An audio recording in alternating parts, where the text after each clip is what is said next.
Hello, c'est HR, votre chroniqueur. Alors après avoir rencontré BB8 à l'occasion de l'exposition Disney 100 ans Paris Porte de Versailles, j'ai regardé directement les 3 premiers épisodes de la saison 2 d'Andor sur Disney+. Perso, je les trouve réussis. Naturellement, je vais vous dire pourquoi. Mais avant cela, n'oubliez pas, ceux qui me découvrent aujourd'hui, si vous n'êtes pas abonné, pensez à le faire, pensez à la petite cloche pour les notifs et surtout pensez à me mettre en commentaire ce que vous avez pensé de ces nouveaux épisodes de la série Andor. Let's go!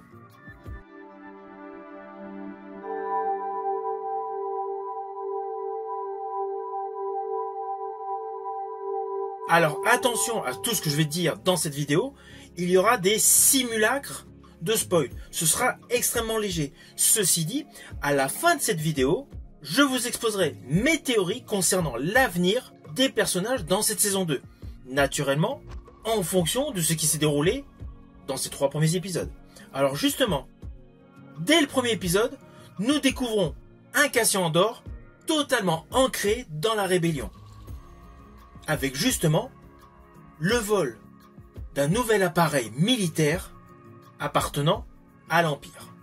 Alors de manière assez simple, nous avons beaucoup de présentations sur ce qu'il est advenu des personnages que nous avions quittés à la fin de la saison 1. D'un côté, nous avons le clan Aventure, donc on va appeler ça comme ça, avec Cassian Andor, avec la rébellion et ses amis qui se cachent sur une planète qui font essentiellement des récoltes. Nous avons le côté diplomatique, politique, avec Mon Mothma, avec justement le mariage de sa fille. Et nous avons le côté militaire, le côté anxiogène, avec notamment le retour d'un personnage emblématique. Mais je reviendrai là-dessus plus tard. Alors de manière générale, cette série a gagné en maturité. Je vous le dis tout de suite, on s'écarte à 100% de l'ambiance Jedi, de l'ambiance magie, de l'ambiance force. Là, nous sommes davantage dans un concept de rébellion face à une dictature. Et le parallèle avec la Seconde Guerre mondiale est largement augmenté. Car il était sous-jacent dans la première saison, mais là, dans ces 3 premiers épisodes, on est pleinement dedans. Et justement, le personnage Krennic qui fait une réunion secrète, met totalement en exergue le type de réunion qu'avaient fait à l'époque de hauts fonctionnaires de l'Allemagne nazie. Parallèlement, nous avons donc Cassian Andor. Cassian Andor qui vole un engin spatial, qui malheureusement se retrouve sur une planète lieu de rendez-vous avec un autre pilote, qui se déroule pas du tout comme prévu, avec justement la présentation de nouveaux personnages. Et surtout, une planète hostile par rapport aux animaux qui chassent la nuit.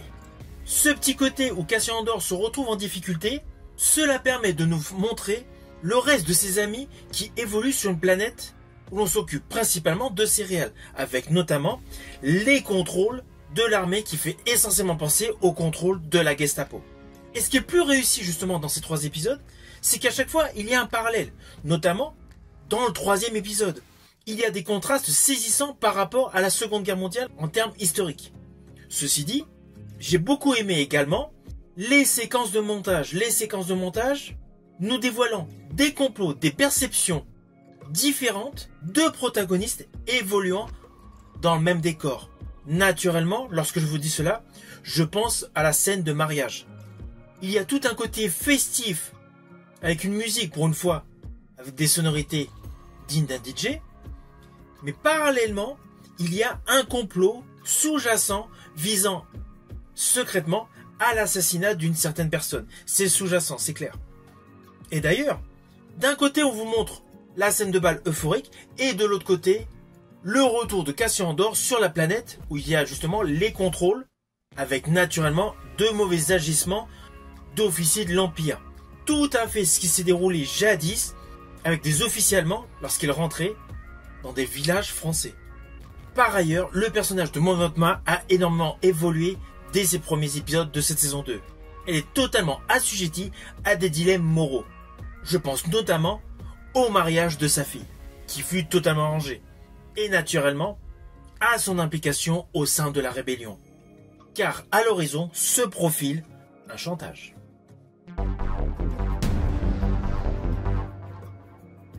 Je trouve donc que les 3 premiers épisodes de cette 2e saison sont beaucoup plus édulcorés, avec une structure narrative totalement innovante.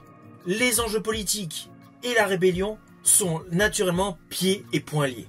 Cela présage naturellement une descente aux enfers. On ressent totalement un effet dark naissant dans cette saison 2.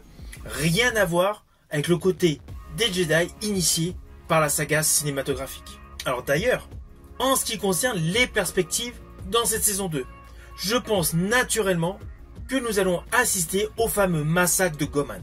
Massacre qui a été précisé comme un lointain souvenir dans la saga des films.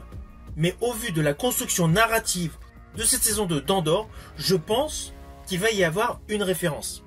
Ainsi, cela expliquera la montée en puissance de certains dirigeants vers la rébellion.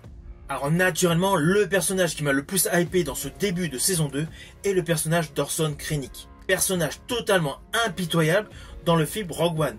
Film Rogue One qui in fine assure la fin de la saison 2, centré sur le personnage Andor Cassian. De ce fait, je pense qu'il va y avoir beaucoup de liens entre Andor saison 2 et le film Rogue One.